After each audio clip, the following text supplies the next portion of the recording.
Captain Lee Dae-hyun stared at the radar screen in disbelief. 36 massive ships had just dropped out of hyperspace near the mining colony of New Busan. The vessels were unlike anything he had ever seen before. They were huge, dark, and covered in what looked like weapons. "Sir, we're getting a transmission," said his communications officer, Lieutenant Park Min-ji. She was young but smart, and Dae-hyun trusted her judgment completely. "Put it through," Dae-hyun ordered. He commanded the patrol vessel Incheon's Pride, one of 12 ships protecting the outer colonies. His small fleet was no match for whatever had just arrived. The main screen flickered to life. A tall, blue-skinned alien appeared. It had 4 arms and eyes that glowed like fire. When it spoke, the translator made its voice sound cold and mechanical. "Primitive beings of this system, I am Admiral Kethvar of the Valorian Third Fleet. You will surrender immediately. Your species will serve the Valorian Empire. Resistance is futile." Dae-hyun looked around his bridge. His crew of 23 men and women stared back at him. These were good people, miners, engineers, farmers, who had left Earth to build a better life among the stars. They had families waiting for them back on New Busan. "Admiral Kethvar," Dae-hyun said calmly. "This is Captain Lee Dae-hyun of the Terran Colonial Defense. We don't want any trouble, but we won't surrender our people. Leave now and no one gets hurt." The alien made a sound that might have been laughter. "Your 12 tiny ships against my fleet? You cannot be serious." Dr. Park Min-ji was working frantically at her station. She had been studying the alien ships since they arrived. "Captain," she whispered, "their shields are strong, but they're using old energy patterns. Our mining lasers might actually hurt them." Dae-hyun nodded slightly. The mining colony used powerful lasers to cut through asteroid rock. The colonists had mounted some of these lasers on their ships for protection against space pirates. No one had ever thought they would face an alien invasion. "Admiral Kethvar," Dae-hyun said, "you have 10 minutes to leave our system." 10 minutes? The alien's eyes glowed brighter. "I will give you 10 seconds to surrender, or I will destroy every ship and every colony in this system." Dae-hyun cut the transmission. He opened a channel to all 12 ships in his patrol fleet. "All ships, this is Incheon's Pride. We're going to fight. Protect the colony at all costs. Use everything you have." Commander Kim Woo-jin, who led the strategic operations for the colonial defense, came on the radio from the surface. "Captain, we're evacuating the civilians to the underground shelters, but we have 5,000 people here. They need time." "You'll get it," Dae-hyun promised. The Valorian fleet moved forward. Their ships were massive compared to the human vessels. Each alien cruiser was 3 times the size of Dae-hyun's ship. They came in a perfect formation, like they had done this 1,000 times before. "All ships, attack pattern Delta," Dae-hyun ordered. It was a desperate plan. The human ships would split into 3 groups and attack from different directions. They would use their smaller size and speed to confuse the enemy. The first group of human ships charged straight at the center of the alien fleet. The Valorians fired their weapons. Bright blue energy beams cut through space. 2 human ships exploded immediately. But the attack was just a distraction. The second group of ships came from the left side. They had modified their mining lasers to maximum power. The beams cut into the alien shields like hot knives through butter. 3 Valorian ships took damage before they could turn to face the new threat. The third group came from behind. These ships carried the heaviest mining equipment. Instead of firing weapons, they rammed directly into the alien vessels. The first ship, commanded by Captain Song Min-ho, crashed into a Valorian cruiser's engine section. Both ships exploded in a ball of fire. "What are they doing?" Admiral Kethvar screamed on his bridge. "These tactics make no sense. Why are they destroying their own ships?" But the human plan was working. The Valorians were used to fighting enemies who valued their ships and lives above everything else. They had never faced an enemy willing to sacrifice everything to protect their families. Captain Lee Dae-hyun watched as more of his ships were destroyed, but they were taking Valorian ships with them. The mining lasers were cutting through alien armor. The ramming attacks were causing massive damage. "Sir," Lieutenant Park Min-ji called out, "the colony is almost evacuated. Commander Kim says they need 5 more minutes. 5 more minutes." Daehyun looked at his remaining ships. Only 6 were left, including his own. The Valorians still had 28 ships. But something had changed. The alien fleet was not advancing anymore. They were staying back, afraid of more ramming attacks. All ships pattern Gamma, Daehyun ordered. This was even more desperate. The remaining ships would use themselves as shields while the colony finished evacuating. The human ships spread out in a line between the aliens and the planet. They fired everything they had. Mining lasers, construction tools turned into weapons, even their emergency flares. It was not much, but it was enough to keep the Valorians cautious. Admiral Kethvar watched from his command ship. He had conquered 17 different species in his career, but he had never seen anything like this. These humans fought like they were insane. They destroyed their own ships without hesitation. They turned mining equipment into weapons. They refused to surrender even when facing impossible odds.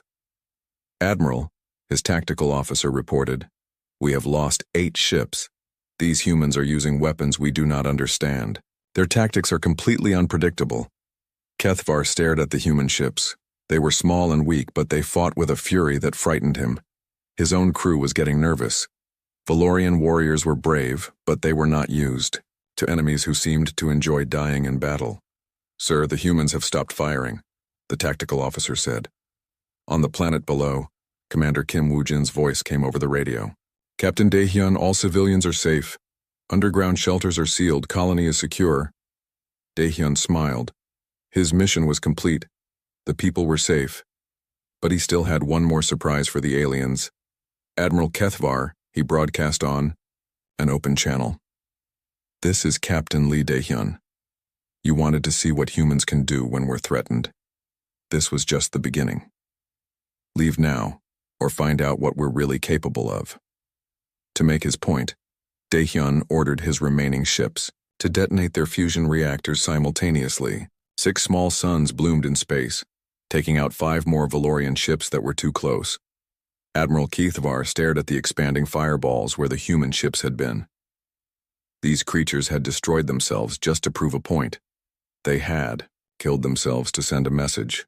"Tactical retreat," he ordered quietly. "All ships withdraw to safe distance." His crew looked at him in shock. The Valorian Third Fleet was retreating from 12 primitive ships, but Kethvar knew something his crew did not understand yet. These humans were not primitive. They were something far more dangerous. From the underground shelters on New Busan, Commander Kim Woo-jin watched the alien fleet pull back. Dr. Park Min-ji had made it to the surface before the battle ended. She was analyzing the data they had collected on the Valorian ships. "Commander," she said, "I've been studying their technology. They're advanced, but they're also predictable. They fight like they're following a manual. Everything by the book." Kim Woo-jin nodded. "And we don't have a book. We make it up as we go." On his command ship, Admiral Kethvar was preparing his report to the Valorian High Command. How could he explain what had happened? How could he tell them that 12 small ships had forced his entire fleet to retreat? "Admiral," his communications officer said, "we're receiving a transmission from the planet." "From the humans?" Kethvar asked. "Yes, sir. It's from someone called Commander Kim Woo-jin." Kethvar hesitated, then nodded. "Put it through." Kim Woo-jin appeared on the screen. He was a young human male with serious eyes. "Admiral Kethvar, I have a message for your empire. What you fought today was one small patrol fleet protecting one small colony. We have over 200 colonies spread across 50 star systems. Each one is defended. Each one is ready to fight. Tell your empire that humanity does not surrender. Tell them we protect our own. And tell them that if they want a war, we'll give them one they'll never forget." The transmission ended. Admiral Kethvar sat in his command chair, thinking about what he had seen. The humans had fought with weapons that should not have worked. They had used tactics that made no strategic sense. They had sacrificed themselves without hesitation to protect their civilians. But the most frightening thing was what the human commander had said. This was just one small colony. How many more were out there? How many more humans were ready to fight like this? Kethvar began composing his report to the High Command. He would recommend sending a full sector fleet to deal with the human threat. Maybe 2 sector fleets. These creatures were more dangerous than they appeared. In the underground shelters of New Busan, the civilians were emerging to survey the damage. The space battle had been visible from the planet's surface. They had watched their defenders sacrifice themselves to keep the colony safe. Dr. Park Minji was collecting data from the wreckage in orbit. The pieces of Valorian ships would tell them much about their enemy's technology. But she had already learned the most important thing: the aliens. War Marshal Zeftal stood on the bridge of his flagship, the Eternal Dominion. Around him, 2,400 Valorian warships prepared for the largest military operation in recent galactic history. The 5th Conquest Armada represented 15% of the Empire's total military might. It was enough firepower to destroy entire star systems. "Marshal," his aide reported, "all fleet groups are ready. We have confirmed positions on 17 human colonies across 12 star systems." Zeftal nodded. He was a veteran of 17 successful planetary conquests. The humans would learn what it meant to defy the Valorian Empire. Admiral Kethvar's humiliating defeat would be avenged. "Begin the assault," he commanded. "Start with their 3 largest colonies, New Seoul, Neo-Tokyo, and Prometheus Station. Show no mercy." Across human space, Admiral Choi Seonho was coordinating the defense from Terra Command.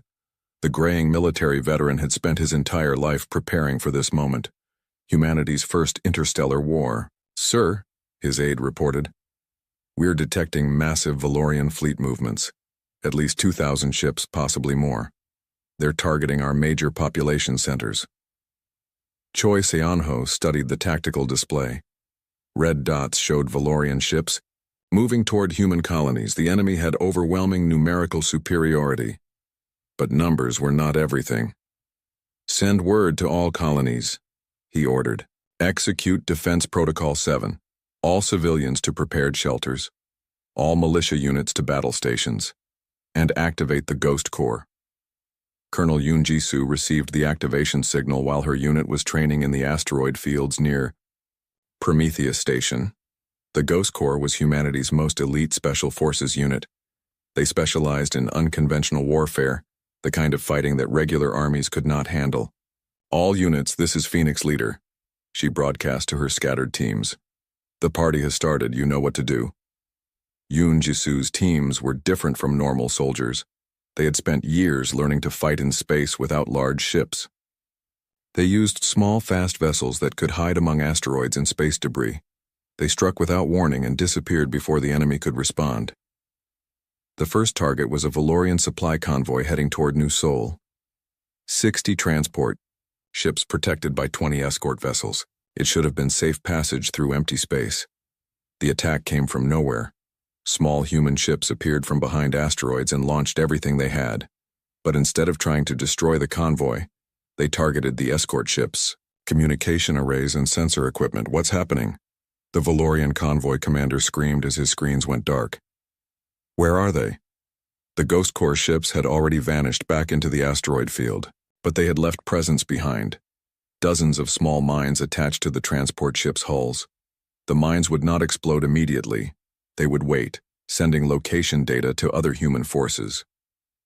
At Prometheus Station, engineer Bae Hyun-soo was making final adjustments to humanity's newest defensive technology, adaptive shield systems that could learn and counter enemy weapons in real time.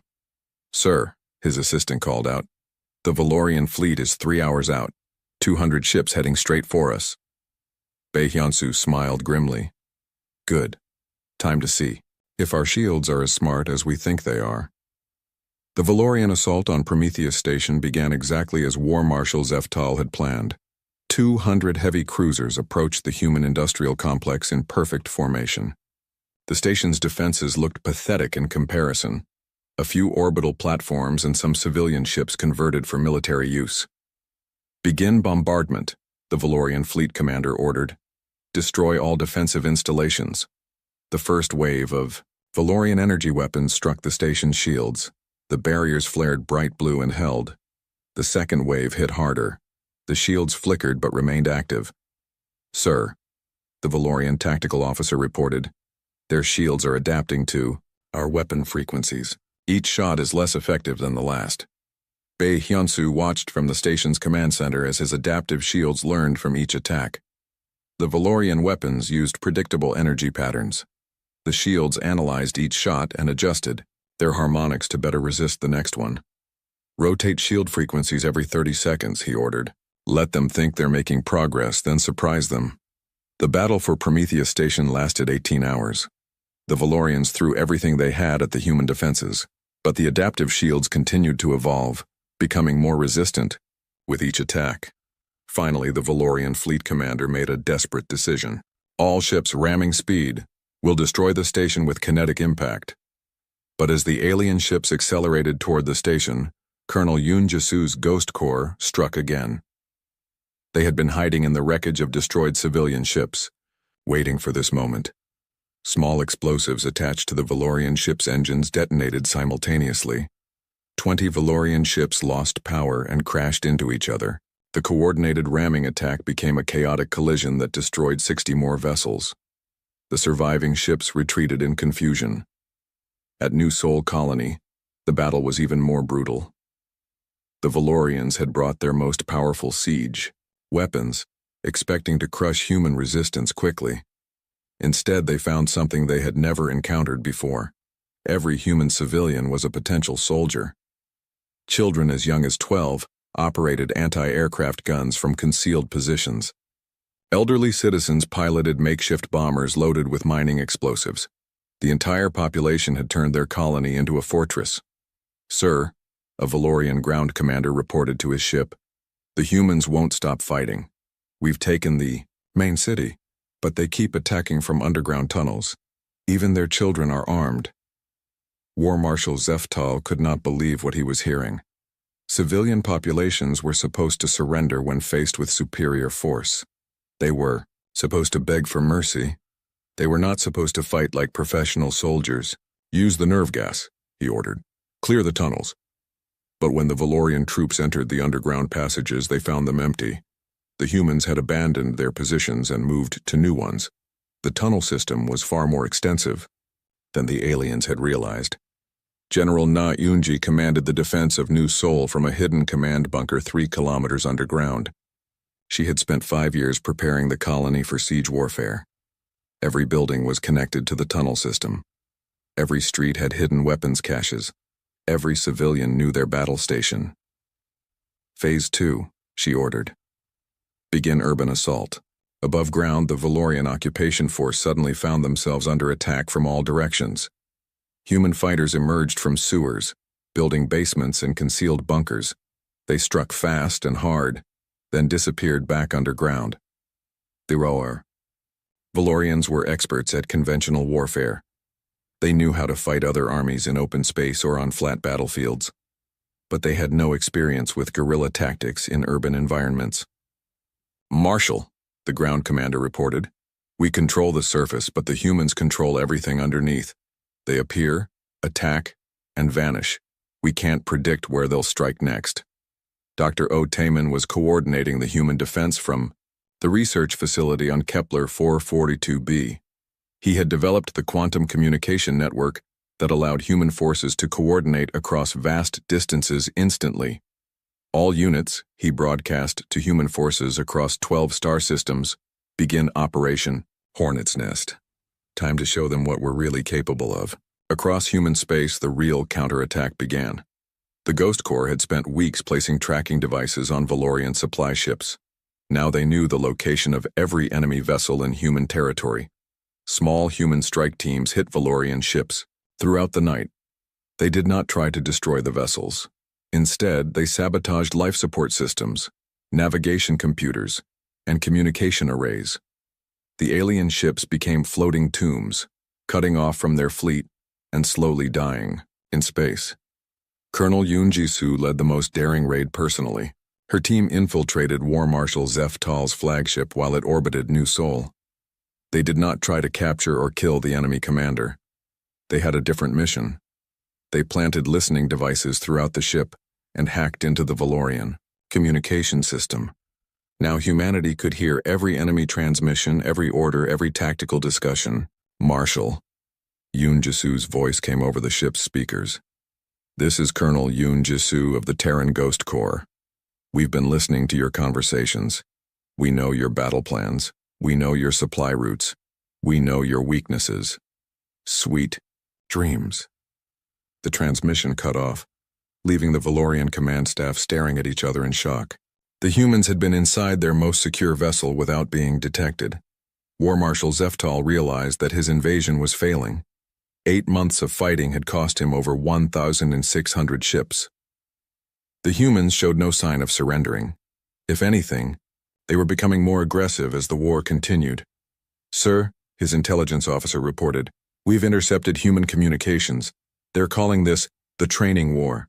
They say they're using our invasion to test their military systems." Training war? Zeftal could not understand what that meant.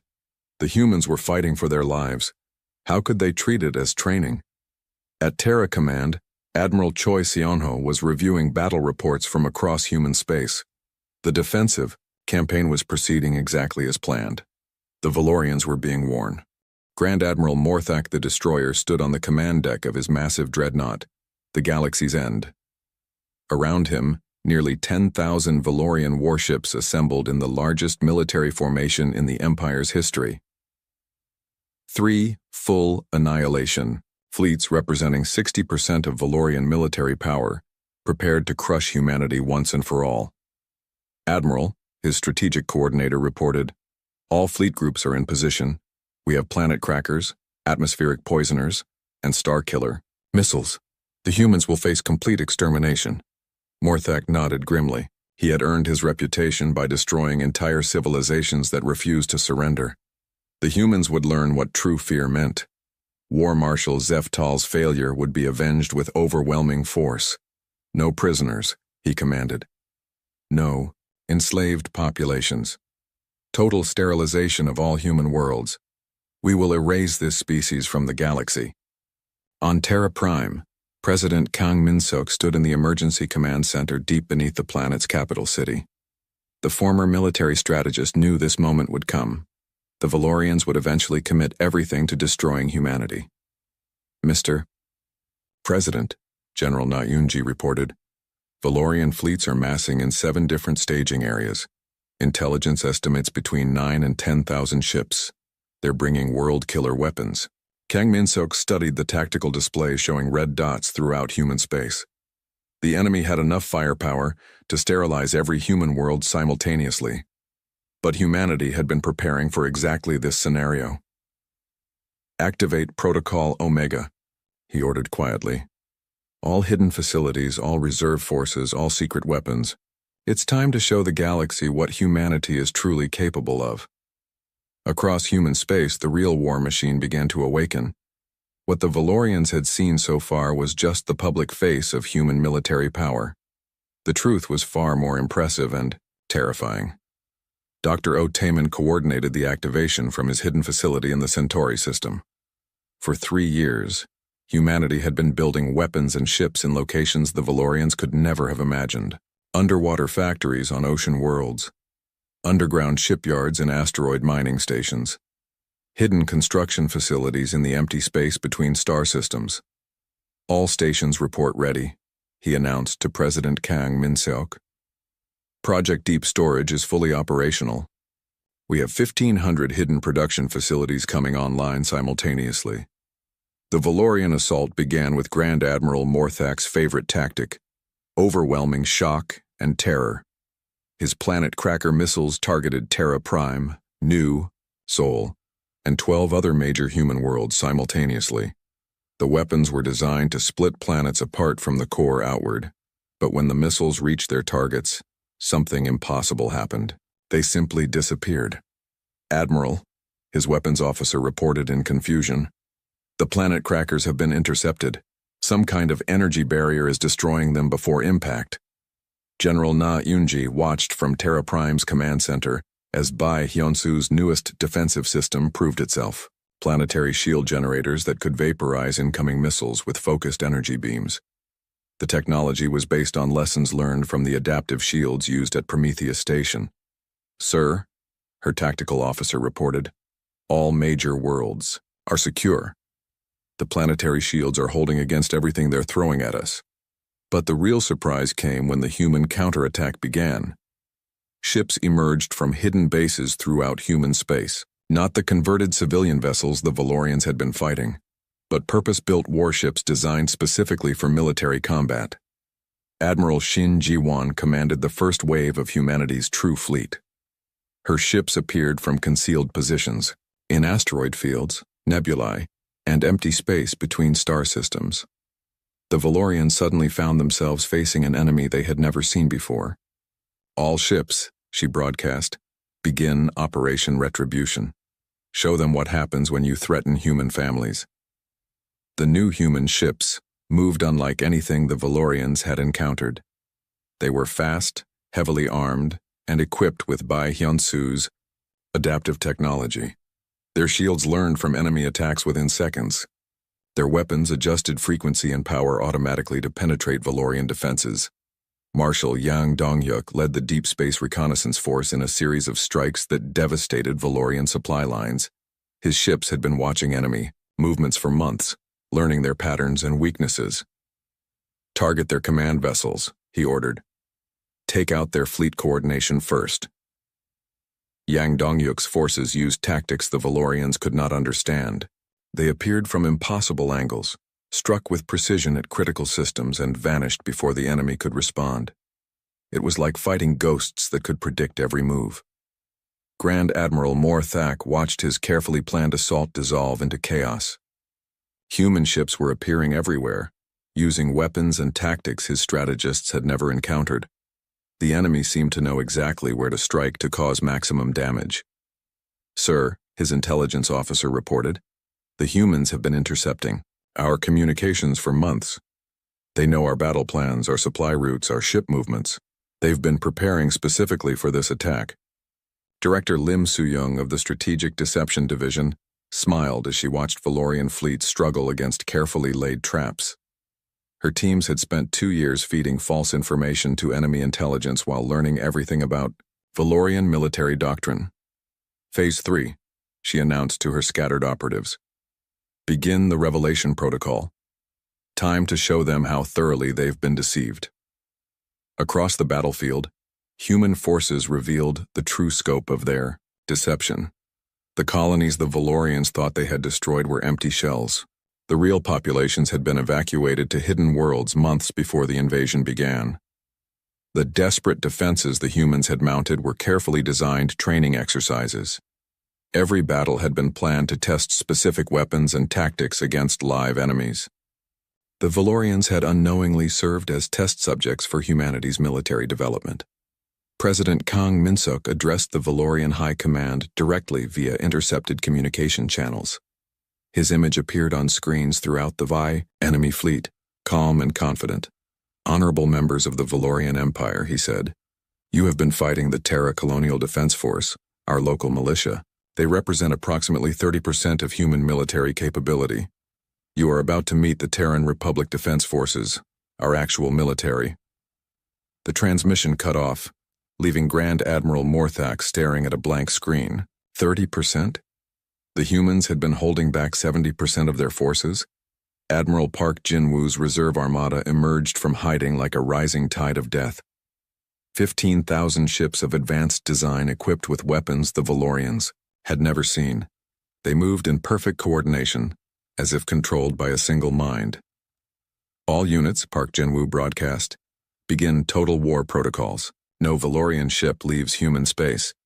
The reserve armada's ships were marvels of human engineering. They used quantum-entangled communication systems that made jamming impossible. Their weapons could adjust power and frequency faster than enemy shields could adapt. Their armor was designed to actually become stronger when damaged.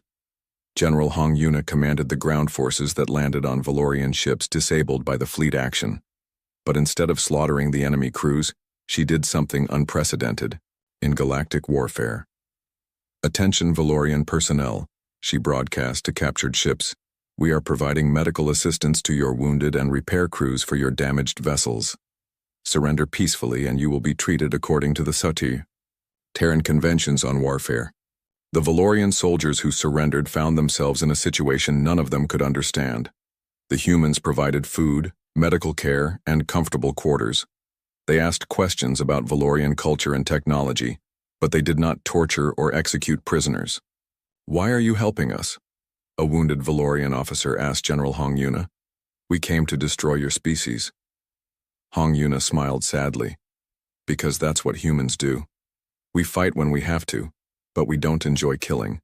We'd rather turn enemies into friends." The battle for human space raged for 18 months, but it was not the desperate struggle the Valorians had expected. Instead, it was a systematic demonstration of human military superiority. Dr. O. Taiman's quantum communication network allowed perfect coordination between human forces across hundreds of light years. Every ship, every soldier, every defensive installation operated as part of a single massive organism. The Valorians found themselves fighting an enemy that seemed to read their minds. Human forces anticipated every attack, countered every strategy, and struck at weak points the aliens did not even know they had. Grand Admiral Morthak's mighty armada was reduced to fewer than 3,200 operational ships.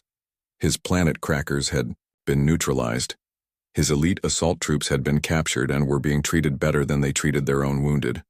"Admiral," his communications officer reported, "we're receiving a transmission from the human fleet commander." Admiral Park Jin-woo's image appeared on the main screen. He looked tired but determined. "Grand Admiral Morthak, this is Admiral Park Jin-woo of the Terran Republic Defense Forces. Your invasion has failed. Your ships are surrounded. Your crews are dying. Surrender now and we will—" Emperor Kalthavan of the Valorian Empire sat in his golden throne room, reading Grand Admiral Morthak's battle report for the third time. The words seemed impossible to believe. The Empire's greatest military force, 60% of their total fleet strength, had been defeated by a species that appeared to treat warfare as entertainment.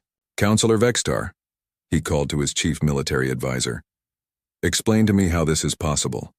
How can creatures who have barely achieved interstellar travel defeat our greatest armada?" Counselor Vextar shifted nervously. The old warrior had served the Empire for 40 years, but he had never seen anything like the reports coming from human space. "Your Majesty, our intelligence division has been analyzing intercepted human communications. The truth is worse than we feared." The Emperor gestured for him to continue. "The forces that defeated Grand Admiral Morthak represent less than 30% of human military capability. What we fought was their colonial defense force and local militia. Their actual military has not yet engaged.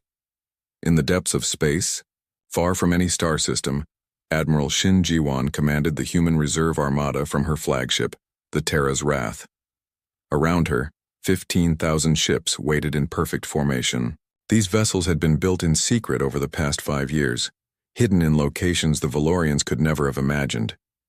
"Admiral," her tactical officer reported, "we're receiving new intelligence from the Deep Space Reconnaissance Division. The Valorians have discovered our deception network." Shin Ji-won smiled coldly. Marshal Yang Dong-hyuk's spy ships had been observing Valorian space for over a decade. Humanity knew the location of every major enemy world, military base, and resource facility. They had detailed maps of Valorian territory that were more accurate than what the Empire's own military possessed. "Good," she said. "Time to show them what we've really been doing all these years." Marshal Yang Dong-hyuk's reconnaissance forces had been humanity's eyes and ears throughout the galaxy. His stealth ships, invisible to Valorian sensors, had studied every aspect of the Empire's military, political, and economic structure. "Sir," his intelligence officer reported from the hidden base in the void between stars, "the Valorians have finally realized that Earth is not humanity's homeworld. They're beginning to understand the scope of our deception." Yang Dong-hyuk nodded. Director Lim Soo-young's disinformation campaign had been masterful. For 3 years, she had convinced the Valorians that Earth was humanity's primary world and main population center. In reality, Earth was just one of over 200 major human colonies, and not even among the top 10 in terms of industrial capacity. "Phase 4, he ordered. "Begin the revelation protocol.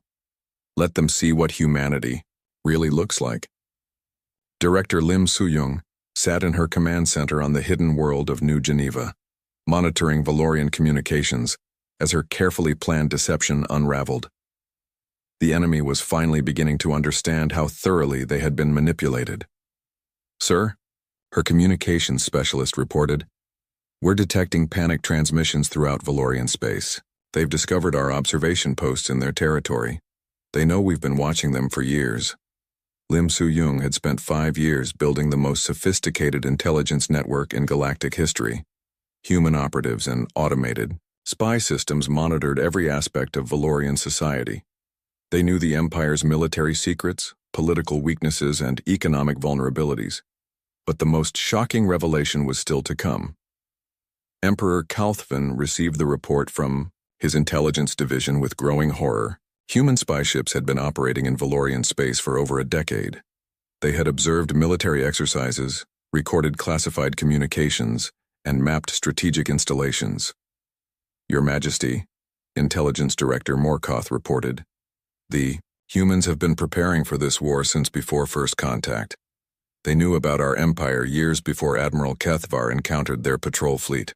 The Emperor stood up from his throne, pacing to the great window that showed the capital city of Valorius Prime. "Are you telling me that their first contact was staged? That they allowed Admiral Kethvar to find them?" "Yes, Your Majesty. Our analysts believe the humans wanted us to attack them. They used our invasion as a training exercise to test their military systems against a real enemy." On Terra Prime, President Kang Min-seok held an emergency session with the Terran High Council. The time for deception was over. Humanity was about to reveal its true nature to the galaxy. "Counselors," he addressed the assembled leaders of human space. "The Valorians now know they have been fighting less than 1/3 of our military forces. It's time to show them what humanity looks like when we're actually trying." Fleet Admiral Park Jin-woo received his new orders via quantum-encrypted transmission.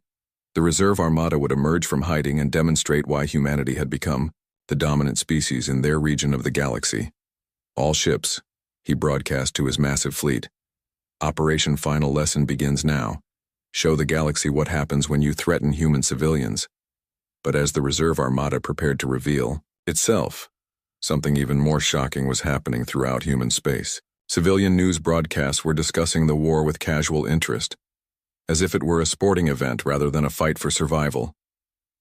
Valorian intelligence operatives intercepted human media transmissions with growing disbelief. News anchors discussed battle tactics like game strategies. Civilian commentators critiqued military performance as if watching entertainment. Children played games based on the battles they had witnessed.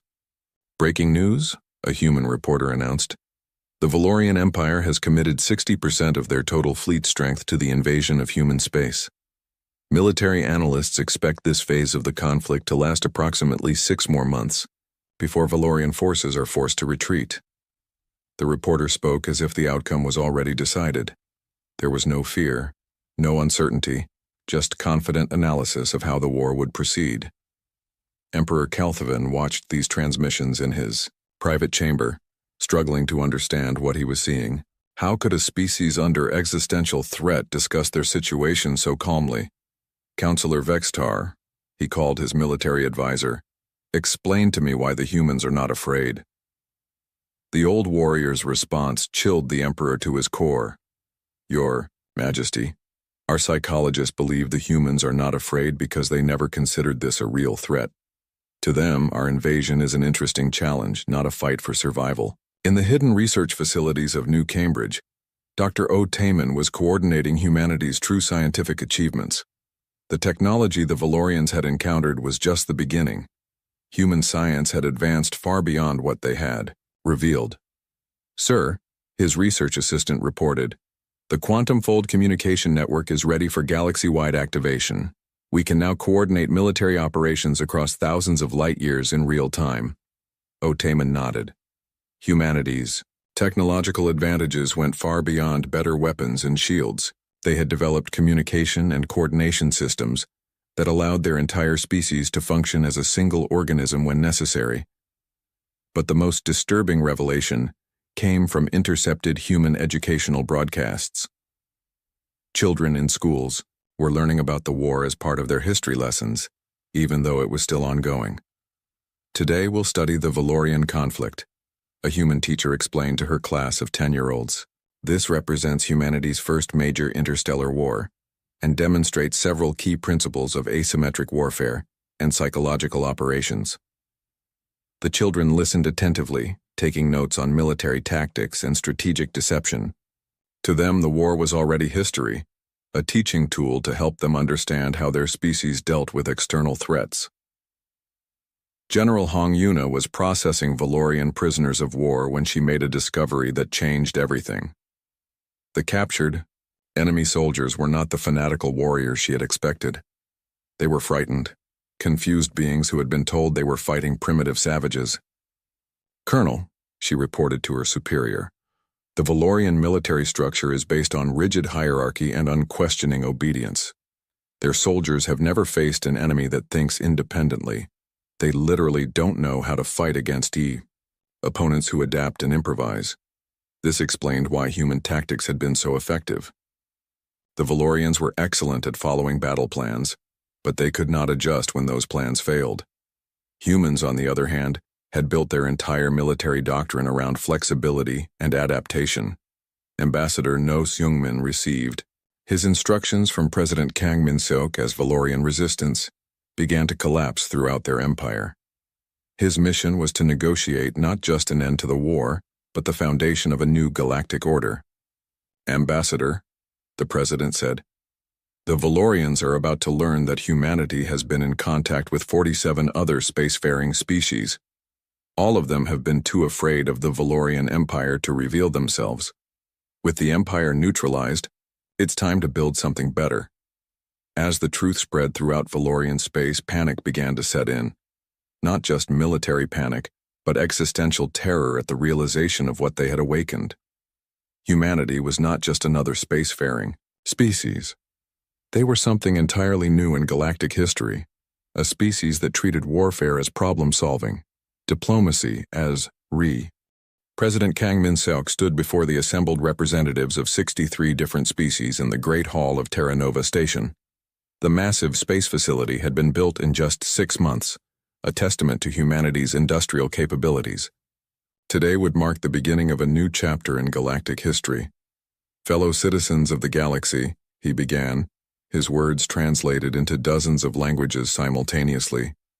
"We gather today not as conquerors and conquered, but as partners in building a better future for all sentient life." Fleet Admiral Park Jin-woo watched from the military section as former enemies sat side by side with species that had hidden from the Valorian Empire for centuries. The Kalari, who had spent 50 years hiding in the galactic rim. The Genthi collective, whose peaceful merchant fleets had been driven underground by Valorian aggression. The mysterious Vorthan, whose advanced technology had been kept secret for fear of Valorian theft. "Admiral," his aide whispered, "the integration of former Valorian military units is proceeding ahead of schedule. General Hong Yuna reports that 3,000 enemy officers have volunteered for joint training programs." Park Jin-woo nodded. General Hong Yuna's occupation forces had accomplished something unprecedented in galactic history. Instead of ruling through fear and oppression, they had improved conditions for Valorian civilians while retaining former enemy military personnel as partners rather than prisoners. Emperor Kalthvin, now bearing the ceremonial title of Cultural Advisor for Valorian Integration, sat in the front row of the assembly. 6 months ago he had commanded the largest empire in known space. Today he watched his former subjects working alongside their former enemies to build something better than either had imagined possible. "Your Majesty," Ambassador No Seungmin said quietly, taking the seat beside him, "the reconstruction of Valorius Prime is ahead of schedule. Human engineering teams have restored full infrastructure, and your people report higher satisfaction ratings than they had under the old system." Kalthvin still struggled to understand how this was possible. Humanity had defeated his empire completely, yet instead of enslaving or destroying his people, they had made their lives better. Valorian workers now had shorter hours, better pay, and access to medical care that surpassed anything the empire had provided. "Ambassador," he said, "why? Why help those who tried to destroy you?" No Seungmin smiled. Because that's what humans do. We solve problems. Your people were suffering under an oppressive system that forced them to attack others. We fixed the system. In the research facilities of New Geneva, Dr. O. Taman was coordinating the most ambitious project in galactic history. The Galactic Communication Network would connect every inhabited world in real time, allowing instant coordination and cooperation across thousands of light years. Sir, his assistant reported, the Vorthen have agreed to share their quantum-fold technology. Combined with our communication systems, we'll be able to link the entire galaxy within 2 years. O. Taman marveled at how quickly everything was changing. 6 months ago, most galactic species had lived in isolation, afraid to reveal themselves. Now they were working together on projects that would benefit everyone. But the most remarkable changes were happening on individual worlds throughout former Valorian space. General Hong Yuna toured the rebuilt capital city of Valorius Prime, accompanied by her Valorian counterpart, General Kethmore. The former enemy commander had become one of humanity's most effective partners in the reconstruction effort. General Hong, Kethmore said, as they watched human and Valorian children playing together in a newly constructed park. My people are calling this the peaceful conquest. They joke that humans invaded us with kindness instead of weapons. Hong Yuna laughed. We prefer to think of it as aggressive friendship, much more effective than traditional warfare. The park they walked through had been built where the old imperial palace once stood. Instead of a monument to conquest, it was now a place where families from dozens of species could gather and play. Human engineering had created environmental zones suitable for different atmospheric requirements, allowing unprecedented interspecies interaction. General, Kethmore continued, I must ask you something that troubles many of my people. Why do you trust us? How do you know we won't betray you when we become strong enough? Hong Yuna stopped walking and looked at the former enemy officer seriously. General, humanity learned something important during our own history. The best way to prevent future conflicts is to make sure everyone benefits from peace. If your people are happy, prosperous, and free, why would they want to fight us? Marshal Yang Dongyuk's Deep Space Reconnaissance Force had been reassigned to exploration rather than military intelligence. His ships, which had once spied on enemy fleets, now searched for new species to invite into the growing galactic community. Sir, his navigation officer reported, we've detected artificial structures in the Kepler 891 system. Appears to be a civilization that's achieved early spaceflight but hasn't left their home system yet. Yang Donghyuk smiled. First contact. Protocols had changed dramatically since the Valorian conflict. Instead of waiting for new species to find them, humanity actively sought out developing civilizations to offer assistance and protection. Prepare the standard first contact package, he ordered. Medical technology, communication systems, and a formal invitation to join the galactic community. And make sure they understand we're here to help, not conquer. But the most significant changes were happening in human space itself. The war had revealed humanity's true capabilities, but it had also shown the galaxy what human society was really like. Director Lim Soo-young of the Strategic Deception Division found herself reassigned to the Department of Cultural Exchange. Her skills at understanding and manipulating other species were now used to help facilitate peaceful cooperation rather than military advantage. Ma'am, her assistant reported, the Kalari delegation is requesting assistance with their educational system. They want to implement human-style critical thinking programs for their children. Lim Soo-young nodded. This was the kind of challenge she enjoyed. How do you teach an entire species to think differently? How do you help them develop the flexibility and adaptability that had made humanity so successful? The answer, she had learned, was patience and genuine respect for other cultures. Humans didn't try to make other species become human. They helped them become better versions of themselves. Engineer Bei Hyunsu's adaptive technology had revolutionized more than just military defense. The same principles that allowed shields to learn from enemy attacks were now being used to create systems that adapted to the needs of different species. Sir, his research team reported, the atmospheric processors for New Genthi are working perfectly. The colony can now support 7 different species simultaneously, each with optimal environmental conditions. Bai Hyunsu watched the progress reports with satisfaction. Building weapons had been necessary during the war, but building homes for refugees and creating environments where different species could live together was far more rewarding. Colonel Yoon Jisu's Ghost Corps had also been transformed. Instead of conducting sabotage and reconnaissance against enemies, they now served as rapid response teams for humanitarian crises throughout the galaxy. "Colonel," her communication specialist reported, "we're receiving a distress call from the Outer Rim. Natural disaster on Kepler 1247. 7 different species need evacuation." Yoon Jisu's teams had become the galaxy's premier emergency response force.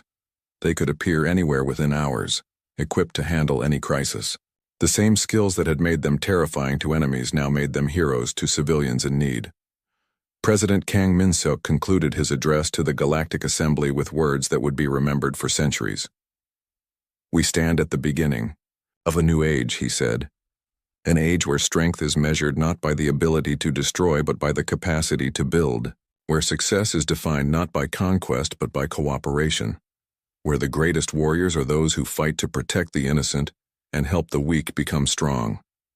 Humanity offers you our hand in friendship, not as rulers, but as partners, not as conquerors, but as builders. Together we will create a galaxy where every species can reach its full potential, where every world can prosper, and where every child can grow up without fear." The assembly erupted in applause from dozens of different species. But the most meaningful moment came when Emperor Calthavan stood and added his voice to the ovation. 6 months later, the transformation was complete. The Valorian Empire had become the Valorian Federation, a democratic society where former subjects now chose their own leaders. 47 species that had hidden in fear for decades now participated openly in galactic commerce and culture. The Treaty of Terra Nova established humanity as the protectors of galactic peace, but with strict limitations on their authority. They could intervene to prevent aggression or genocide, but they could not impose their will on peaceful societies. Ambassador No Sungmin had negotiated a framework that satisfied everyone. Humanity would provide military protection and technological assistance, but each species would govern itself according to its own values and traditions. The final scene of this new galactic order took place in a small park on Valorius Prime. Emperor Calth